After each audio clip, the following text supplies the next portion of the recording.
CM Bhupesh का PM Modi के नाम ये पत्र चुनावी साल में सियासी उबाल ले आया है और आरक्षण को लेकर चल रही सियासत फिर से जोर पकड़ने लगी है। पीएम मोदी को लिखे पत्र में मुख्यमंत्री ने ओबीसी वर्ग की राष्ट्रीय जनगणना कराने की बात कही। इससे पहले सीएम भूपेश राज्यपाल को भी पत्र लिख चुके हैं, जिसमें उन्होंने ओबीसी महासंघ और पिछड़ा कल्याण संघ से मुलाकात करने का अनुरोध किया था। अब पीएम को लिखे पत्र को लेकर मुख्यमंत्री बीजेपी पर हमलावर है और बीजेपी को आरक्षण विरोधी बता रहे हैं। 76% का प्रस्ताव पारित हुआ है, लेकिन अभी तक के हम लोग 2 दिसंबर पारित करके राजभवन भेजे हैं, लेकिन अभी तक स्वीकृति नहीं मिली है। दूसरे तरफ जो बिहार में जो जातिगत जनगणना किया जा रहा है, उसमें भी हाई कोर्ट में तो उन्होंने उसको स्टे देने से मना कर दिया, लेकिन सुप्रीम कोर्ट गए हैं और सुप्रीम कोर्ट में भारतीय जनता पार्टी के मतलब केंद्र सरकार की अटॉर्नी जनरल है तुषार मेहता जी, वो खड़ा होकर इस जातिगत जनगणना का विरोध कर रहे हैं। तो भारतीय जनता पार्टी सही मायने में आरक्षण विरोधी है। ओबीसी वर्ग से आने वाले सीएम भूपेश बघेल चुनावी साल में ओबीसी वर्ग के हक के लिए आवाज बुलंद कर रहे हैं। हालांकि लंबे समय से प्रदेश में ओबीसी आरक्षण की स्थिति साफ नहीं हो पाई है। फिलहाल छत्तीसगढ़ में 58% आरक्षण लागू है, जिसके मुताबिक ओबीसी वर्ग के हिस्से 14% रिजर्वेशन आता है। प्रदेश के सबसे बड़े वर्ग के लिए कांग्रेस 27% आरक्षण की बात करती आई है और भानु प्रतापपुर उपचुनाव में मिला प्रतिसाद भी उसी का नतीजा था।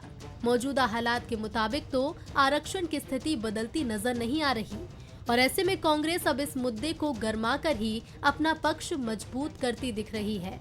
हालांकि कांग्रेस के दाव पर बीजेपी जरूर हमलावर है। मुख्यमंत्री जी जब से बने हैं उनका बहुत अच्छा काम है, पीएम को पत्र लिखना, अपने जवाबदारी से बचना और केंद्र के राशि के बदौलत छत्तीसगढ़ में विकास कार्य जो दिखाई दे रहे हैं केंद्र के राशि की बदौलत। आरक्षण को लेकर चल रही सियासत फिलहाल तो थमती नहीं दिख रही। आरक्षण की पिक्चर कब क्लियर होगी, इसका भी फिलहाल कोई जवाब नहीं। लेकिन चुनावी साल में प्रदेश के सबसे बड़े वर्ग को साधने की कवायद जरूर जारी रहेगी।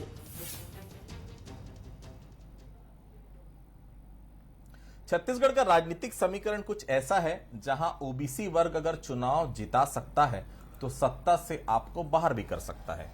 प्रदेश के लगभग आधी सीटों पर प्रत्यक्ष तौर पर ओबीसी निर्णायक स्थिति पर है। आलम यह है कि अब दोनों ही पार्टियों के लिए ओबीसी को अपने खेमे में मिलाने के लिए नए दांव लगातार पार्टियां चल रही हैं। सूबे के मुखिया खुद ओबीसी वर्ग से हैं, जिसके जवाब में बीजेपी को अपना प्रदेश अध्यक्ष बदलकर ओबीसी वर्ग से चुनना पड़ गया। नेता प्रतिपक्ष नारायण चंदेल भी ओबीसी वर्ग से आते हैं। जाहिर है ओबीसी की ताकत का एहसास दोनों ही राजनीतिक दलों को बखूबी है। अब इन सब हालातों के बीच मुख्यमंत्री भूपेश बघेल ने नया दांव ओबीसी के लिए नया जातिगत जनगणना का खेल खेल दिया है। इसके लिए बाकायदा प्रधानमंत्री नरेंद्र मोदी को मुख्यमंत्री ने पत्र भी लिख दिया है। चुनाव के ठीक पहले इस तरह के दांव को बड़े चुनावी दांव के तौर पर देखा जा रहा है। राजनीति के जानकार मानते हैं कि इसके जरिए भूपेश बघेल ने एक साथ 2 निशाने साधे हैं। चुनाव के ठीक पहले जाति जनगणना वैसे भी संभव नहीं है, लिहाजा कांग्रेस इस बात का खूब प्रचार प्रसार करेगी कि भाजपा पिछड़ा वर्ग विरोधी है और साथ ही साथ वो तो ना तो आदिवासियों को उत्थान चाहती है और ना ही पिछड़े वर्ग का। नमस्कार, आज का मुद्दा में आप सभी का स्वागत है। मैं हूं आदित्य नामदेव। ओबीसी वर्ग के लिए अलग से जातिगत जनगणना की मांग कर क्या भूपेश बघेल ने चुनावी दांव खेला है? क्या फिर इसके पीछे कुछ और राज है? जनगणना पर आखिर मुख्यमंत्री भूपेश बघेल का दांव सिर्फ विधानसभा चुनाव तक है या आगामी लोकसभा चुनाव पर भी इसका असर दिखेगा? जाति जनगणना होने पर कांग्रेस को कितना फायदा होगा, भारतीय जनता पार्टी को कितना नुकसान होगा और सबसे बड़ी बात, जातिगत जो जनगणना है नहीं कराने के पीछे आखिर राज क्या हो सकता है? आज इस पूरे विषय पर हम करेंगे चर्चा। हमारे साथ संविधान के जानकार हैं, वो भी मौजूद रहेंगे। डॉक्टर अजय चंद्राकर साहब, बहुत स्वागत करता हूं उनका। हमारे साथ केदार गुप्ता साहब हैं, भारतीय जनता पार्टी के वरिष्ठ नेता प्रवक्ता, बहुत स्वागत करता हूं उनका। हमारे साथ नितिन भंसाली जी हैं, कांग्रेस के वरिष्ठ नेता प्रवक्ता, बहुत स्वागत करता हूं उनका। चूंकि पीएम ने को पत्र लिखा है मुख्यमंत्री ने, तो शुरुआत में केदार गुप्ता जी से करूंगा। केदार जी, आज ओबीसी के लिए जातिगत जनगणना की बात मुख्यमंत्री ने की है। बहुत सारे लोग हैं, चंद्राकर साहब भी ओबीसी वर्ग से हैं और बहुत सारे हो सकता है बंसाली साहब भी ओबीसी वर्ग से हो, बहुत सारे लोग हैं जो ओबीसी वर्ग से हैं। क्या आप मुख्यमंत्री की मांग का समर्थन करते हैं केदार गुप्ता जी? देखिए, सीधी बात है कि माननीय भूपेश बघेल जी जब से मुख्यमंत्री बने हैं प्रदेश में, ये आरक्षण के विवाद को राजनीतिक रूप दे देते हैं।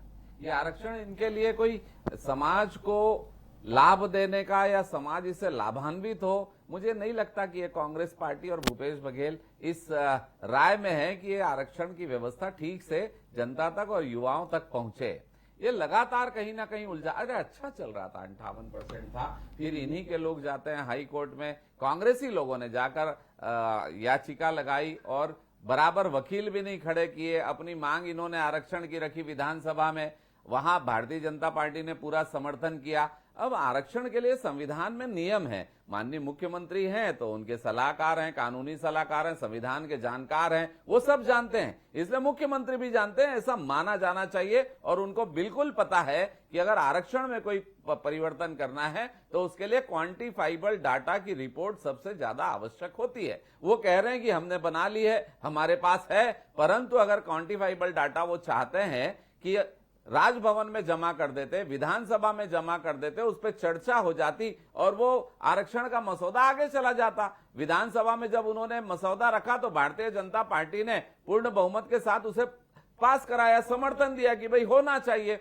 अब वो क्वांटिफाइबल डाटा को दबा के बैठ गए, पता नहीं उसका क्या करेंगे और क्यों बनवाया था। बार बार राज्यपाल महोदया मांग रही थी भाई क्वांटिफाइबल डाटा दे दो, तो वो देने की बजाय वो लिखते थे राजभवन का ऑफिस इधर है, राजभवन का ऑफिस भाजपा कार्यालय। अरे भाई आप तमाशा कर रहे हो, आप माननीय मुख्यमंत्री हो, आपको पता है कि जब आरक्षण का मसौदा विदाउट क्वांटिफाइबल डाटा, संविधान में नियम है आर्टिकल 341, 342 जिसके तहत क्वांटिफाइबल डाटा का आधार मानकर ही उसे आरक्षण को आगे आप नहीं देना चाहते और आरोप लगाते हो। मैं फिर से कहूंगा कि माननीय मुख्यमंत्री जी आरक्षण को राजनीति का खेल बना चुके हैं। और जनगणना कितना बांटोगे? जनगणना तो हर बार होती है, ओबीसी की भी होती है, इस बार भी हो जाएगी। आप ये जो पत्र लिख रहे हैं ना, मुझे ऐसा लग रहा है आप पत्र बार बार प्रधानमंत्री जी को लिखकर अपनी नाकामियों को छुपाने का प्रयास कर रहे हैं। इसलिए बेहतर है कि आरक्षण की व्यवस्था को तत्काल लागू करवाएं, क्वांटिफाइबल डाटा जमा करें ताकि आरक्षण बराबर मिल सके। जनगणना जिस दिन होनी है वो तो तय है, हो जाएगी।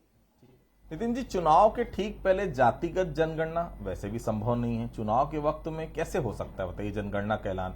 मैन पावर काफी लगता है। अभी आप विधानसभा चुनाव करवाएंगे कि जनगणना कराना चाह रहे हैं या केवल लेटर लिखकर राजनीति करना चाह रहे हैं? ये मांग कोई आदित्य जी आज की नहीं है, ये चुनाव तो अभी नजदीक है, ये मांग तो शुरू से की जा रही है। माननीय मुख्यमंत्री जी जब से शपथ लिए तब से कि भाई ये जनगणना होनी चाहिए और ये पता चलना चाहिए कि कौन सी जाति के, कौन से वर्ग के लोग इस देश में, इस प्रदेश में कितने हैं। ये तो एकदम स्वाभाविक बात है। क्यों जनगणना को करवाना नहीं चाहती भारतीय जनता पार्टी की सरकार, ये महत्वपूर्ण है। केदार गुप्ता जी अभी कह रहे थे कि ये क्वांटिफाइबल डाटा नहीं दे रहे, ये नहीं दे रहे। इन्होंने कौन सा क्वांटिफाइबल डाटा दे दिया था या ऐसा क्या दे दिया था? जो शपथ पत्र दिए थे, जो 58%, जो लंगड़ा विधेयक पास करके जो इन्होंने भेजा था, जिसमें हाईकोर्ट में चैलेंजेस हुई और जिसमें ननकी राम कंवर की एक जो इन्होंने समिति बनाई थी उसकी रिपोर्ट, चीफ सेक्रेटरी की अध्यक्षता में जो कमेटी गठित हुई थी उसकी रिपोर्ट, यहां तक कि शपथ पत्रों में भी सही तरीके के हस्ताक्षर करके या सही ढंग से उसको प्रस्तुत नहीं किया था कोर्ट में, जिसका खामियाजा ये भुगतना पड़ा कि ये विधेयक हाई कोर्ट में ध्वस्त हो गया। हमारे विद्वान वकीलों ने सुप्रीम कोर्ट में इसमें फाइट करते हुए वापस इस 58% को जीवित किया, पर हमने इसमें विधानसभा का विशेष सत्र बुलवाकर 32, 13, 27 एवं 4 ये एक अलग व्यवस्था हमने लागू की 76% की, जिसको हमने विधानसभा से सर्वसम्मति से लागू करके हमने राजभवन भेजा। अभी बीजेपी के प्रवक्ता कहते हैं कि राजभवन भेजा, हमने उसमें अपनी विधानसभा में सहमति भी दी। तो सहमति दी तो जाकर एक बार भी राजभवन में जाकर ये रिक्वेस्ट क्यों नहीं की कि भाई जो विधेयक आया है ये जनहित में आया है और आप इस पर सहानुभूति पूर्वक विचार कीजिए। क्वांटिफाइबल डाटा के आधार पर ही उस आयोग के क्वांटिफाइबल डाटा का आयोग जो बना था उसकी अनुशंसा पे ही ये जो क्रमशः जो आरक्षण की जो व्यवस्था हमने जो लागू करके विधानसभा से माननीय राजभवन में राज्यपाल महोदय को भेजी है वो क्यों अटकी हुई है? ये तो चोर की दाढ़ी में तिनका और चोर मचाए शोर वाली कहानी है और कुछ भी नहीं है। जवाब दीजिए। एक लाइन सिर्फ कहना चाहूंगा, ये स्वयं स्वीकार कर रहे हैं क्वांटिफाइबल डाटा का आयोग बनाया, उसकी रिपोर्ट बनाई, उसके आधार पर आरक्षण बनाया और रिपोर्ट नहीं देंगे। मैं तो यही कह रहा हूँ। और हम राजभवन गए थे, मैं आपको दिल्ली के गवर्नर मैडम ने, तत्कालीन गवर्नर मैडम ने जो प्रश्न पूछे, 10 प्रश्न पूछे आदित्य जी, 10 प्रश्नों का जवाब विभागों से पूछा। पहली बार ऐसा हुआ कि विधेयक विधानसभा से पारित हुआ और सवाल जो विभागों से पूछा तो सवालों का जवाब बनाकर भेज दिया गया। आप लोग आरक्षण विरोधी हैं, आपके लोग आरएसएस चिप तो खुले मन से बोल चुके कि देश में आरक्षण हमने आरक्षण का बिल में आपका समर्थन किया। जी जी चंद्रकांत साहब, छत्तीसगढ़ में जो लेटर पॉलिटिक्स शुरू हुई है, कभी राज्यपाल को लेटर, कभी गृह मंत्री को लेटर, कभी प्रधानमंत्री को लेटर, इसका कोई फर्क पड़ता भी है? कोई जवाब आता हो केंद्र से, ऐसा लगता है आपको? या शायद लेटर भेजने के पहले मीडिया में जरूर वायरल हो जाता है वो लेटर, ऐसा लगता है कि वहां से कुछ इसका जवाब भी कभी आता होगा? आदित्य जी, आज आपका जो विषय है, जब हम ब्रिटिश गवर्नमेंट में थे, गुलाम थे, तो भारत में जातिगत जनगणना 1931 में हुई। उसके बाद जो भी पार्टी सत्ता में रही वो जातिगत जनगणना आज तक नहीं कराए। बिंदेश्वरी प्रसाद मंडल जी के अध्यक्षता में जो मंडल कमीशन पारित हुआ, मंडल कमीशन के कुछ प्रावधान को लागू किया गया, लेकिन उसमें जो बात है, बिंदेश्वरी प्रसाद जो मंडल जी थे वो स्वयं मंडल कमीशन को इस अंदाज में रखे। पहला ये था कि एक वर्ग वो है ओबीसी समाज में जिनके पास में जमीन है, दूसरा वर्ग वो है जो कामगार लोग हैं, जो काम करते हैं, जिनके पास जमीन नहीं है, नाई वगैरह जितने भी हैं ये सब इस कास्ट में आते हैं। उनके लिए रस्तोगी कमेटी का निर्माण किया गया और पूरा 27% जिसमें जमीन जिनके पास में है उन्हीं को ना मिले, वरन कामगारों को मिले। 2010 लोकसभा के फ्लोर में डॉक्टर मनमोहन जी प्रधानमंत्री थे तो बीजेपी से गोपीनाथ मुंडे जी साफ साफ बोले कि आपको 11 में जो सेंसस रिपोर्ट आप करेंगे, जनगणना करेंगे, वो जातिगत हो। उसके बाद 2018 में जब बीजेपी की सरकार आई तो राजनाथ जी भी पार्लियामेंट में बोले, लेकिन 2020 में क्योंकि यह दायित्व गृह मंत्रालय का है तो गृह राज्य मंत्री जी ये बोले कि 31 के बाद जातिगत जनगणना चूंकि नहीं हुई है तो हम अभी तैयार नहीं हैं। अब उसी दरमियान कोविड आ गया। इस दरमियान एनडीए में थे जब नीतीश कुमार जी और विपक्ष में लालू प्रसाद जी के सुपुत्र तेजस्वी और बीजेपी के जो विधायक हैं ये सब जाकर के प्रधानमंत्री जी से मिले। प्रधानमंत्री जी हम जातिगत जनगणना नहीं करेंगे ऐसा नकारे नहीं उस मुलाकात में। अब बात यह आ रही है कि कल सुप्रीम कोर्ट में जो हुआ, एफिडेविट दिया गया, बिल्कुल, और एफिडेविट के पास 5वां नंबर पैराग्राफ जो है उस कारण से उस एफिडेविट को वापस लिया गया, दूसरा एफिडेविट दिया गया। तो छत्तीसगढ़ ही नहीं पूरे भारत की राजनीति में यह विषय आज सबसे बर्निंग हो गया है। आदित्य जी, केदार जी, आप लोगों का एक स्टेटमेंट मैं देख रहा था, मुझे याद नहीं कि किस नेता ने वो स्टेटमेंट दिया था, लेकिन उनका कहना था कि क्वांटिफाइबल डेटा जो इकट्ठा किया गया राज्य सरकार के द्वारा बीजेपी चाहती है कि उसको सार्वजनिक किया जाए। जनगणना तो बात की बात है, ऐसी डिमांड क्यों हो रही है? ऐसी बातें आप लोगों के खेमे से क्यों आ रही है? क्या कारण है इसका? भाई, मैंने कहा आपको कि कोई भी कानून पास होगा जिसका विधानसभा में भारतीय जनता पार्टी ने समर्थन किया है आरक्षण का, वो उसका संविधान में आधार है क्वांटिफाइबल डाटा। क्वांटिफाइबल डाटा मेरे मित्र कांग्रेस के प्रवक्ता भी कह रहे हैं कि बना है, उसका आधार वही है, परंतु देंगे नहीं। अरे देंगे नहीं तो राज्यपाल जी देखेंगी कैसे नहीं तो उसको अटैच करके राष्ट्रपति जी को भेजेंगी कैसे? वो थोड़ी लागू कर देंगी, वो राष्ट्रपति जी को जाएगा, वहां से फिर जारी होगा, परंतु ये देने को खाली नहीं, तो आधा अधूरा पत्र कैसे कानून बन जाएगा? तो आज भी मैं मांग करता हूं माननीय भूपेश बघेल जी से कि उन्होंने जो पत्र लिखा है वो खाली राजनीति में उलझाने के लिए है, और जो छत्तीसगढ़ में भ्रष्टाचार चल रहा है और अपराधगढ़ बन गया है, चाकूपुर लोग पिस्तौल लहरा रहे हैं, तलवार लहरा रहे हैं, उन सबको छुपाने के लिए ये लेटर की राजनीति शुरू कर दी है। अरे पत्र लिखो आपको मेरा एक लाइन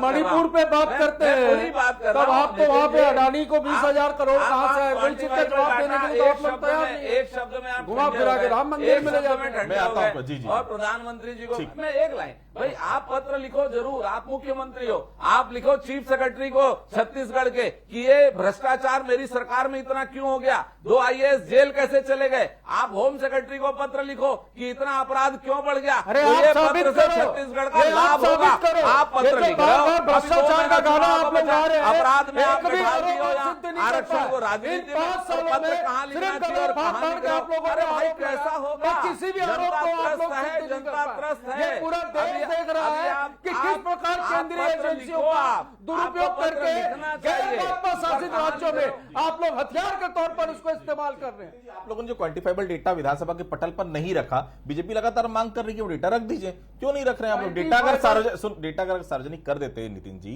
जातिगत जनगणना की जो आप लोग मांग कर रहे हैं शायद उसको और बल मिलता। ठीक कह रहा हूं नितिन जी, मतलब एक बल मिलता भाई जातिगत जी। जनगणना की मांग अब नहीं करें क्या? ये नहीं चाहते क्या? जातिगत जनगणना नहीं चाहते क्या? अरे केदार भाई, जी, जो संविधान केदार में गुप्ता लिखा जी, है वो आप बोल नहीं रहे हैं। चाहते क्या कि गोपीनाथ जो मुंडे वर्ग जी है, ने लिखा होना जो वर्ग चाहिए। है, जो हमारा राजनाथ सिंह शोषित जी ने वर्ग लिखा है, होना जो चाहिए। प्रदेश का देश का प्रधानमंत्री दलित ने वर्ग है, लिखा होना उनको चाहिए। उनकी अरे आवश्यकता आप के पत्र लिखो अनुरूप भाई, चीफ उनको सेक्रेटरी को। आरक्षण ये मिले। क्या भ्रष्टाचार नहीं क्यों हो चाहते रहा है? आप? क्या होम जाति मिनिस्टर को जनगणना लिखो। नहीं चाहते? ये क्यों हो इनके रहा तो है? RSS चीफ जो है तार वो क्यों खुद जुड़ कह रहे हैं? चुके हैं कहाँ से सार्वजनिक हो रही मंच है? से क्या कि कर रहे हो देश में जी? आरक्षण ही समाप्त आप कर देना क्या रहे हो? चाहिए। ये किस छत्तीसगढ़ में आरक्षण की आपकी बात सरकार कर है, थोड़ा रहे हैं? ये किस छत्तीसगढ़ की आरक्षण की चिंता वकालत करो। करने बैठे? आप ये सब हमने करने से कुछ हासिल अभी भी होने वाला नहीं है। वर्तमान में सुप्रीम कोर्ट तक लड़ाई लड़ी है और हमने और जो पांडे जी विधानसभा बताए से हैं, वही दिसंबर 58% 2022 में जो विधेयक बिठाए पास हैं। करके भेजा अरे है, पहले ही लागू उसको था। गैर आपने कानूनी युवाओं का तरीके से 8 महीना राजभवन बर्बाद में कर दिया। रोका गया है। आप हाल ही 8 महीना में युवाओं को तमिलनाडु आपने में बर्बाद कर दिया इसी आरक्षण प्रकार के का लिए। एक विधेयक पास मैं फिर होकर से गवर्नर कहूंगा, हाउस गया है, जो पहले जिसमें चल रहा सर्वोच्च था, न्यायालय वही ने आज चल एक रहा है। टिप्पणी की है क्वांटिफाइबल कि इस डाटा की तरीके से रिपोर्ट आप देना नहीं विधेयकों चाहते। को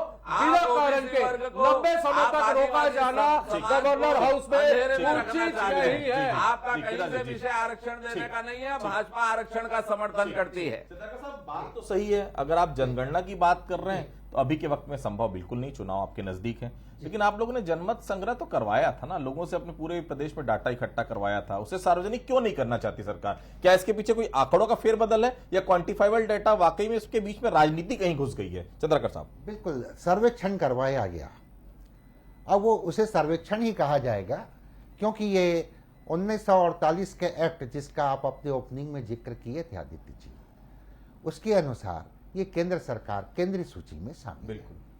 मूल बात यह है कि यह जो राजनीति है, विदेश्वरी प्रसाद मंडल का रिकमेंडेशन उस समय की जो सरकार थी वो नहीं लागू की, राजा विश्वनाथ प्रताप सिंह राजा मांडा उनके कार्यकाल में लागू किया गया, उसके बाद फिर कमंडल की राजनीति आई, कई राष्ट्रीय राजनीतिक दल थे आदित्य जी उस समय के, जो मंडल विरोधी जो आंदोलन चला उनको फाइनेंस भी किए थे।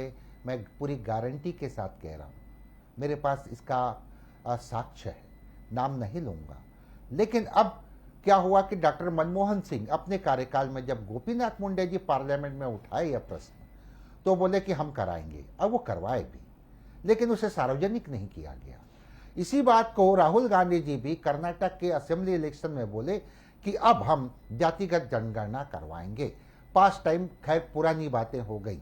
आज नाउ ए डे ये है कि जब तक अब दो तरह की बात हो रही, सर्वेक्षण आप कराओगे, चाहे सामाजिक कराओगे, चाहे आर्थिक कराओगे, चाहे शैक्षणिक कराओगे, तो उसमें आप 90 के दशक के बाद, ग्लोबलाइजेशन के बाद जिस तरह से भारत में विपुल पैमाने पर पैसा आया और लोक कल्याणकारी कार्यों में सरकारें खर्च कर रही हैं, सेंट्रल गवर्नमेंट हो या होल स्टेट गवर्नमेंट हो, तो यहाँ पर ये ओबीसी वर्ग ये मान के चलता है कि अभी हमें सिर्फ 14% मिल रहा है, कई राज्यों में 27% का रिकमेंडेशन है, लेकिन 27% में भी एक महीन स्टैटिक्स है आदित्य जी, वो है रस्तोगी कमीशन के एक रिकमेंडेशन के अनुसार जिनको लाभ 933 जातियां लग राउंड फिगर इतनी है जिनको लाभ ही नहीं मिला, और जो परिवार लाभ लेते गए वो लेते गए।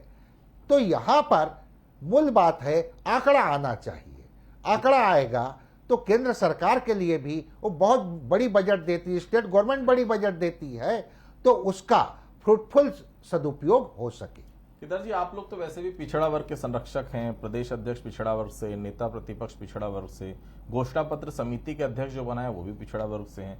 आप लोग की राजनीति भी शुरू से आदिवासी और ओबीसी वर्ग के इधर गिर्द घूमती है, तो ये अच्छी बात है ना। जातिगत जनगणना की मांग अगर मुख्यमंत्री कर रहे हैं, आप भी एक पत्र लिख दीजिए, हो सकता है आपके समर्थन करने से शायद जल्दी हो जाए, भले ना हो, लेकिन पत्र लिखने से कम ओबीसी जो वोट बैंक है वो आपका तगड़ा हो सकता है। केदार जी, पत्र लिखने से पत्रों की राजनीति करना भारतीय जनता पार्टी का विषय नहीं है। भारतीय जनता पार्टी सच्ची समाज सेवा करना चाहती है। हम 58% जो दे रहे थे, सुप्रीम कोर्ट ने उसे बहाल किया। इन्होंने उससे बड़ा 76% का आरक्षण का मसौदा लाया, हमने समर्थन दिया। ये कहते हैं राजभवन नहीं गए थे। एक मिनट नितिन, एक मिनट, हम राजभवन गए थे, उन्होंने कहा कि भाई क्वांटिफाइबल डाटा भेजो। हमने मुख्यमंत्री को पत्र लिखा कि भाई क्वांटिफाइबल डाटा भेजो। मुख्यमंत्री जी ने कहा कि हम विधानसभा पटल में रखेंगे। विधानसभा पटल में मांगा तो कहते हैं कि हम बाद में देंगे। माननीय राजभवन से पत्र लिखना है ना। गवर्नर मैडम ने माननीय भूपेश बघेल जी से आग्रह करता हूं, मैं आपके चैनल में आग्रह करता हूं, भाजपा आरक्षण विधानसभा से पूछने थे, विधानसभा में समर्थन मिला है। आप क्वांटिफाइबल डाटा भेजो और आरक्षण की व्यवस्था को तत्काल लागू कराएं। आप क्यों ऐसा कर रहे हैं, मैं समझ नहीं पा रहा। आपने आदिवासियों के साथ अत्याचार विधानसभा में लाइए, आप करके भेजिए, अत्याचार कर रहे हैं आरक्षण के लिए। पता नहीं आप क्यों आप आरक्षण के विरोधी बनकर बैठे हैं। भूपेश सरकार आरक्षण की विरोधी सरकार है, और जब आरक्षण की बात आती है खाली चिट्ठी लिख के राजनीति करते हैं। नितिन, मेरे भाई, चिट्ठी लिखने से राजनीति का अड्डा बनाना चाहते हैं। क्वांटिफाइबल डाटा है, दे दो। वहां से राजभवन से राष्ट्रपति निवास जाएगा और वहां से सैंक्शन राष्ट्रपति निवास जाने का मामला ही अरे नहीं है। एक और चिट्ठी आपके मुख्यमंत्री जी के पास है, मैं बार बार मांगता हूं, देते नहीं। नितिन जी, होना जाना तो देखिए कुछ नहीं है। कुल मिलाकर आपकी नजर है छत्तीसगढ़ के 90 विधानसभा में मौजूद ओबीसी वोटर्स पर। हमारे पास जो खबर आ रही है वो बता रही है आपके कई ओबीसी विधायक हार की कगार में, कुछ मंत्रियों पर भी हार का खतरा मंडरा रहा है। उनको बैकअप देने की प्लानिंग तो नहीं है जातिगत जनगणना? ये समझ में नहीं आता आदित्य जी, ये रिपोर्ट आती कहां से है कि हमारे विधायक हार रहे हैं या मंत्री हार रहे हैं। कभी कोई कुछ भी, देखिए चुनाव का समय है, कोई कुछ भी बोलता है, ऐसी कोई रिपोर्ट की बात भी नहीं है। और हम तो देखिए शायद सारे वर्गों, सभी वर्गों का, एसटी, एससी, ओबीसी, पिछड़ा वर्ग, जो भी वर्ग है, सारे वर्गों का, महिलाओं का, युवाओं का, हर वर्ग का इस प्रदेश के मुख्यमंत्री जी ने, इस प्रदेश की कांग्रेस की सरकार ने ध्यान रखा है, ख्याल रखा है। और हम हमारे इन 4.5 पौने 5 वर्षों के कार्यकाल को लेकर आम जनता के बीच जन आशीर्वाद मांगने जा रहे हैं। और देख लीजिएगा अब की बार जो है हम 75+ पे काम कर रहे हैं, और फिर ये इसी प्रकार चिल्लाते रहेंगे आपके नवंबर के बाद भी, बाकी होना जाना कुछ नहीं है। भारतीय जनता पार्टी ने पूरा समर्थन दिया था विधानसभा में। चलो ना गवर्नर आओ साथ में कल। चंद्रका साहब, ऐसे पत्र से क्या वोट बैंक प्रभावित होता है? पत्र लिखने से क्या ओबीसी की सहानुभूति सरकार पर आ जाएगी, कांग्रेस के पक्ष में वोट डाल लेंगे? सीधा सा जवाब, एक सवाल और इसमें जोड़ रहा हूं, या आरक्षण का डैमेज कंट्रोल तो नहीं? चंद्रका साहब, बहुत बढ़िया प्रश्न है आदित्य जी। देखिए सीएम साहब क्या बोले कि ओबीसी लोगों का जो संगठन है, महासंगठन, वो मुझसे मिले, इसलिए मैं महामहिम राज्यपाल जी के साथ भेंट करना चाहता हूं। अब ये सिर्फ वो कह सकते हैं कि एक तरफ है टेक्निकल विषय और दूसरे तरफ है मास।